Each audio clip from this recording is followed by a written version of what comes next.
Hello students, welcome or welcome back to my YouTube channel. I hope you all are doing well. So students, आज हम BECE 146 unit 10 को discuss करेंगे small scale industries.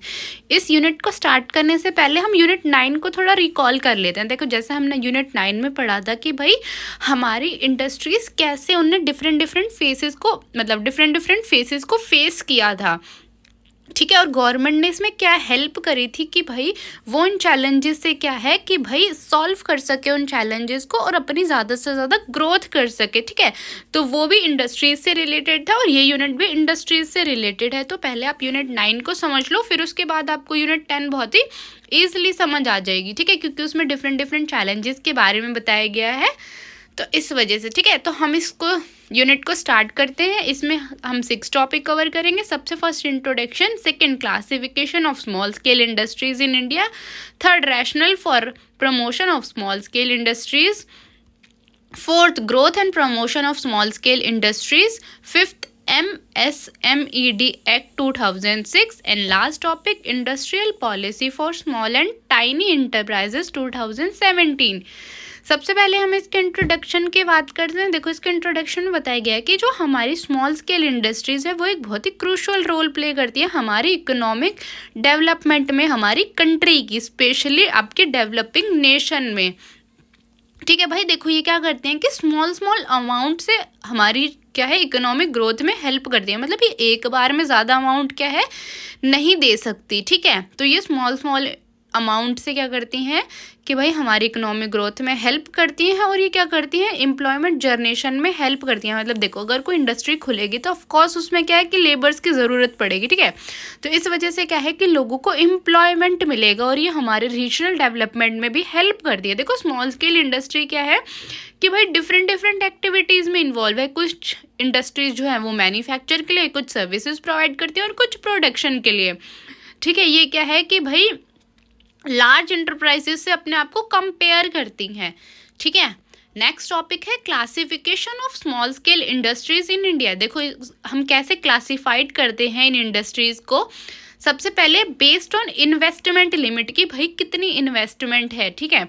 तो जो हमारी सबसे छोटी इंटरप्राइजेज होती है जिसको हम माइक्रो इंटरप्राइजेज बोलते हैं, उसमें हम 1 करोड़ इन्वेस्ट करते हैं और उसका टर्नओवर आता है 5 करोड़, ठीक है। और जो हमारे मीडियम इंटरप्राइजेज है उसमें हम 10 करोड़ इन्वेस्ट करते हैं और उसका टर्नओवर होता है 50 करोड़। और जो हमारी मीडियम इंटरप्राइजेज होती है उसमें हम 50 करोड़ इन्वेस्ट करते हैं और उसका टर्नओवर होता है 250 करोड़, ठीक है। कि भाई इनका नेचर कैसा है कि मतलब ये आपकी मैन्युफैक्चरिंग है या फिर आपकी सर्विस इंडस्ट्रीज हैं। जैसे मैन्युफैक्चरिंग होती है आपकी टेक्सटाइल्स है, फूड प्रोसेसिंग है, आपकी फर्नीचर मैन्युफैक्चरिंग है। और जो आपकी सर्विस इंडस्ट्रीज होती हैं जैसे जो रिपेयर का काम करती हैं, मेंटेनेंस का काम करती है, IT सर्विसेज का काम करती हैं, ठीक है। ओनरशिप पे भी बेस्ड होती हैं कुछ कि भाई ये सिर्फ एक इंडिविजुअल चलाता है या फिर 2 या 2 से ज़्यादा इंडिविजुअल एक साथ मिलके एक इंडस्ट्री को चलाते हैं, या फिर क्या है कि ग्रुप ऑफ पीपल है जो कि क्या करते हैं आपस में अपने इंटरेस्ट एक दूसरे में बांट लेते हैं, ठीक है। लोकेशन पे बेस्ड होती हैं कि भाई ये रूरल एरिया में है या फिर अर्बन एरिया में है, ऐसे हम इनको क्लासीफाइड करते हैं। नेक्स्ट टॉपिक है rational for promotion of small scale industry. देखो ये क्या करती हैं, स्पेशली इंडस्ट्रियलाइजेशन में कंट्रीब्यूट करती है, एम्प्लॉयमेंट में, पॉवर्टी कम करने में और रीजनल डेवलपमेंट में। अब देखो इसके कुछ की रीजंस बताए गए हैं। सबसे पहले है एम्प्लॉयमेंट जनरेशन। देखो अब कोई भी इंडस्ट्री खुली है तो उसमें क्या है कि हमें लेबर्स की ज़रूरत पड़ेगी, ठीक है। तो जो भी अनएम्प्लॉयड है वो क्या कर सकते हैं, अपना जाके उसमें बात कर सकते हैं जिससे उनको एम्प्लॉयमेंट मिल जाएगा, ठीक है। तो मतलब ये एम्प्लॉयमेंट में हेल्प करती है, ये इंटरप्रेन्योरशिप को क्या करती है, प्रमोट करती है, ठीक है। कि भाई अपनी नई इनोवेशंस को, ठीक है, जो भी हमारे यंग इंटरप्रेन्योर्स हैं उनको, ठीक है, वुमेन्स को, हमारे मार्जिनलाइज्ड कम्युनिटीज़ को, ठीक है, जो भी हमारे लोकल रिसोर्सेज हैं उनको यूज़ करके क्या करती है अपनी प्रोडक्शन करती है, ठीक है। ये बहुत ही कम वेस्ट करती हैं, ठीक है। ज़्यादा से ज़्यादा क्या है कि अपना डेवलपमेंट चाहती हैं ये। और सबसे इम्पॉर्टेंट ये एक्सपोर्ट प्रमोशन में हेल्प करती हैं। जैसे भाई फॉरेन में बहुत ज़्यादा डिमांड होती है हैंडीक्राफ्ट की, टेक्सटाइल की, तो ये ज़्यादा क्या करती है उन्हीं पे फोकस करती हैं, जिससे क्या है कि ग्लोबल मार्केट में अपना बिजनेस कर सके, ठीक है। तो ये रूरल अर्बन माइग्रेशन को भी कम करती है, क्योंकि भाई अगर देखो रूरल एरिया में इंडस्ट्री होगी तो लोग क्यों ही अर्बन एरिया में आएंगे, है ना, अपना एम्प्लॉयमेंट लेने के लिए, वो क्या है कि वहीं पे काम कर लेंगे। नेक्स्ट टॉपिक है पॉलिसी इनिशिएटिव्स। देखो कुछ की पॉलिसीज बताई गई हैं, जैसे फर्स्ट है make in India initiative.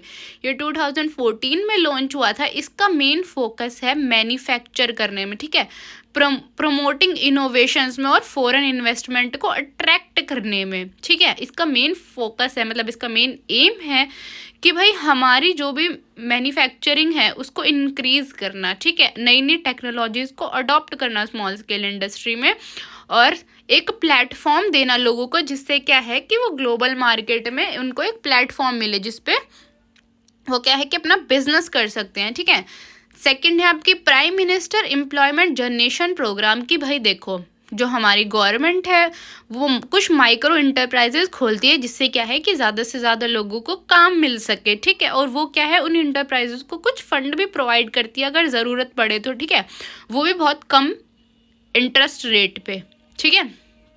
Khadi and village industry commission, ठीक है, जैसे कि ये फोकस करती हैं स्पेशली खादी पे, आपकी विलेज इंडस्ट्रीज पे और आपकी हैंडीक्राफ्ट पे, ठीक है। ये आपको लोन भी प्रोवाइड करती हैं कि भाई आप बस इंडस्ट्री खोलो रूरल एरियाज में, जिससे वहाँ पे ज़्यादा से ज़्यादा लोगों को क्या मिले, एम्प्लॉयमेंट मिले, ठीक है। अगर ज़रूरत पड़ती है तो क्या है कि वो आपको ट्रेनिंग भी प्रोवाइड करती है, पर आपको क्या है कि बहुत ही अच्छी आप उनको प्रोडक्शन मतलब हाई क्वालिटी के प्रोडक्ट्स देने होंगे, पर आपको ये नहीं है कि भाई ऐरे गैरे कुछ भी बना के दे दो, ऐसे नहीं चलेगा, ठीक है। Technology upgradation fund scheme. देखो जैसे मैंने आपको बताया कि गवर्नमेंट क्या इनको फंड प्रोवाइड करती है बहुत ही कम रेट ऑफ इंटरेस्ट पे, ठीक है, ज़्यादा से ज़्यादा ये क्या है अपना इंक्रीमेंट कर सके, अपनी ग्रोथ कर सके, अपनी इंडस्ट्री में इनोवेशंस ला सके, ठीक है। नेक्स्ट टॉपिक है growth and performance of small scale industry. देखो कैसे ये ग्रोथ और परफॉर्मेंस में हेल्प करती है। देखो ये हमारी जीडीपी में क्या है कंट्रीब्यूट करती है, 30% तो हमारी इंडिया की जीडीपी में कंट्रीब्यूट करती हैं और 45% ये हमारी एक्सपोर्ट में कंट्रीब्यूट करती हैं, ठीक है। ये एम्प्लॉयमेंट में हेल्प करती हैं, बहुत सारे लोगों को क्या है एम्प्लॉयमेंट मिलता है इनकी वजह से, ठीक है। जो भी हमारा फॉरेन से बिजनेस है उसमें हेल्प करती हैं कि जैसे आपके टेक्सटाइल्स हैं, आपके गारमेंट्स हैं, ठीक है, तो वो क्या है कि वहाँ पे फॉरेन में बहुत ज़्यादा इन चीज़ों की डिमांड है, तो क्या है इससे हमारी ज़्यादा से ज़्यादा जीडीपी इंक्रीज होती है, ठीक है। गवर्नमेंट क्या है कि भाई इनको सपोर्ट देती है, इनके लिए कुछ स्कीम्स निकालती है, ठीक है, इनको सब्सिडीज़ देती है, इनको क्रेडिट स्कीम्स देती है, जैसे कि अगर इनको लोन चाहिए तो वो भी मिलता है इनको बहुत ही लो रेट ऑफ इंटरेस्ट पे। नेक्स्ट टॉपिक है policies and programs to remove disabilities.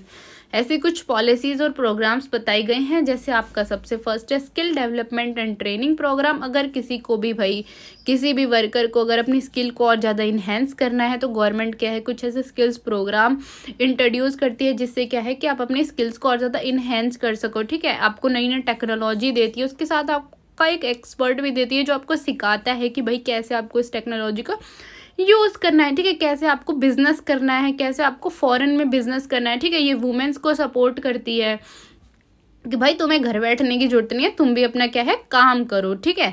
ये इक्वली वुमेन्स को भी फंड देती है। अगर किसी भी वुमेन को भाई अपनी स्मॉल स्केल इंडस्ट्री खोलनी है तो क्या है वो गवर्नमेंट उनको फंड देती है कि भाई आप शुरू करो बस अपना काम, ठीक है।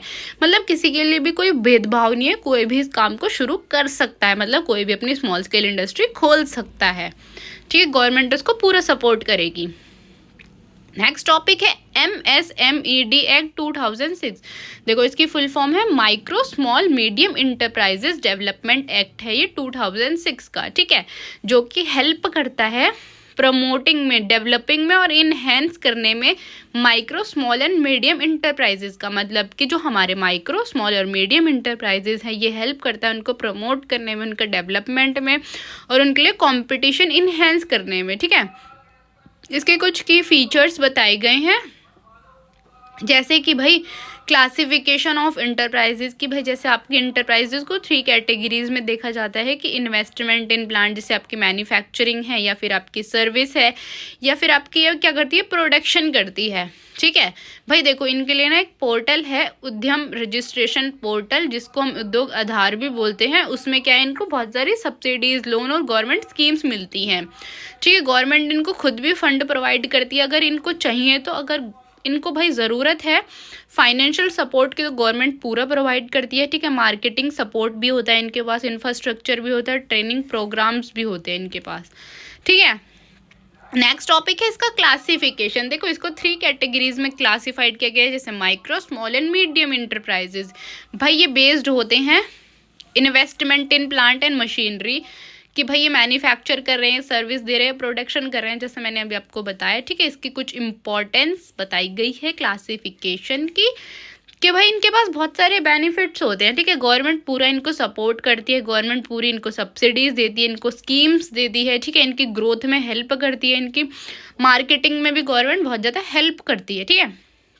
अब इसके क्या क्या बेनिफिट्स हैं, देखो अगर किसी ने पेमेंट नहीं करी तो उस पर क्या है कि कंपाउंड इंटरेस्ट लगेगा, ठीक है, 3 गुना, जो कि हमारे RBI रेट है उससे, ठीक है। मतलब 45 डेज में पेमेंट करनी ही करनी है। अगर इनको टेक्नोलॉजी या क्वालिटी अपग्रेडेशन करनी है तो इसमें भी गवर्नमेंट क्या है इनको पूरी वो देती है, छूट देती है, हाँ भाई तुम अपनी करो, ठीक है, हम आपको फंड प्रोवाइड करेंगे अगर आपको ज़रूरत है तो, पर तुम क्या है कि हाई क्वालिटी प्रोडक्ट्स बनाओ, ठीक है, जो कि क्या है हमारे इंटरनेशनल बिजनेस में हेल्प करो। ये भी ध्यान रखो कि हमारा इन्वायरमेंट हार्म ना हो उस वजह से, ठीक है। अगर इनको स्किल्स की ज़रूरत पड़ती है, मतलब स्किल्स प्रोग्राम के डेवलपमेंट, मतलब स्किल्स या फिर ट्रेनिंग की, तो गवर्नमेंट इनको वो भी प्रोवाइड करती है, ठीक है। बहुत ही ईजिली इनके लिए सारी चीज़ें होती है, बस इनको क्या है कि हाई क्वालिटी प्रोडक्ट्स बनाने हैं जो कि हमारे इंटरनेशनल स्टैंडर्ड को क्या है मैच करें, ठीक है। नेक्स्ट टॉपिक है प्रायोरिटी लैंडिंग सेक्टर। देखो जैसे कुछ होते हैं भाई कि भाई ये बहुत ही ज़्यादा हमारी इकोनॉमिक डेवलपमेंट के लिए बहुत इंपॉर्टेंट है, जैसे आपका एग्रीकल्चर सेक्टर है, आपके एजुकेशन है, आपके हाउसिंग है, ये क्या है कि बहुत ही क्रिटिकल है हमारे लिए, है ना, कि भाई इनका डेवलपमेंट होगा जब ही हमारी क्या है ओवरऑल डेवलपमेंट होगा, जैसे जब लोगों को एम्प्लॉयमेंट मिलेगा, ठीक है, जो हमारे इंटरप्रेन्योर हैं वो डेवलप्ड होंगे, ठीक है, हमारी एक इकोनॉमिक ग्रोथ बैलेंस हो जाएगी, जब ज़्यादा से ज़्यादा जो फॉरेन वाले हैं वो हमारे साथ बिजनेस करेंगे, ठीक है, हमारी GDP इंक्रीज होगी। आपका लास्ट टॉपिक है industrial policy for small and tiny enterprises. देखो ये 2017 में इंट्रोड्यूस किया था, स्पेशली जो हमारी स्मॉल एंड टाइनी इंटरप्राइजेज है उसको प्रमोट और उसको सपोर्ट करने के लिए, जिससे क्या है कि उनकी ग्रोथ हो, ठीक है, वो कंट्रीब्यूट कर सके हमारी इकोनॉमी में। इसके कुछ की ऑब्जेक्टिव्स बताए गए हैं, जैसे कि प्रमोट करते हैं ये इंटरप्राइजेज को, जो कि आपके स्मॉल एंड टाइनी इंटरप्राइजेज हैं, ठीक है, आपके लिए कंपटीशन इन्हेंस करते हैं, प्रोडक्टिविटी इन्हेंस करते हैं। अगर इनको टेक्नोलॉजी की ज़रूरत है तो टेक्नोलॉजी क्या है इनके लिए अपग्रेडेशन की ज़रूरत है, तो हम इनको इनकरेज करते हैं, हाँ भाई तुम करो, नई नई इनोवेशंस लाओ, ठीक है, लोगों को एम्प्लॉयमेंट दो रूरल और अर्बन एरियाज़ में, ठीक है, एक्सपोर्ट में हेल्प करो, और सबसे इम्पॉर्टेंट हमारी GDP इंक्रीज़ करो। आई होप कि आपको ये यूनिट समझ आई होगी। अगर फिर भी आपको कोई डाउट है तो आप मेरे से कमेंट्स में पूछ सकते हो, और अगर आपको यूनिट समझ आई है तो इसको ज़्यादा से ज़्यादा शेयर करो, जिससे और स्टूडेंट्स की भी हेल्प हो सके, ठीक है। एंड मेरे चैनल को सब्सक्राइब करना ना भूलें। Thank you for watching.